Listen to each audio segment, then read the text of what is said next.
হরে কৃষ্ণা। তো আমরা সবাই শ্রীল ভক্তি সিদ্ধান্ত সরস্বতী ঠাকুরের পরিবার। তিনি 1937 সালে 1 জানুয়ারি ইহজগৎ থেকে তিনি নিত্যলীলায় প্রবেশ করেন। তো তিনি যখন চলে যান, তিনি সবাইকে বলেছিলেন তিনি সবাইকে আপনি বলেই সম্বোধন করতেন, কারণ তিনি মনে করতেন যে যারা আমার ক্লাসে আসেন তারা হলেন সবাই ভগবানের বা আমার গুরুদেবের প্রেরিত দূত।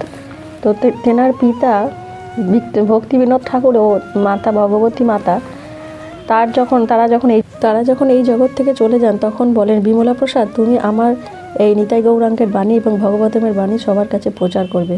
তো শ্রীল ভক্তি সিদ্ধান্ত ঠাকুর বলেছিলেন, আপনারা সকলে মিলে একত্রিত হয়ে রূপনগুনাথের কথা প্রচার করবেন। সেটাই আমাদের ইস্কন প্রতিষ্ঠাতা আচার্য শিল প্রভুপাদ সেই গুরুর আদর্শ পালন করেছিলেন, এবং তিনি অনেক প্রয়াস করে এই সারস্বত গৌড়ীয় সংঘ তৈরি করতে পেরেছেন, এবং তেনার শিষ্যরা এই একই লক্ষ্যে এখনও প্রচার করে চলেছেন। হরে কৃষ্ণ। জয় শ্রীল প্রভুপাদ কি জয়। জয় শ্রীল ভক্তি সিদ্ধান্ত সরস্বতী ঠাকুরের জয়। হরে কৃষ্ণ।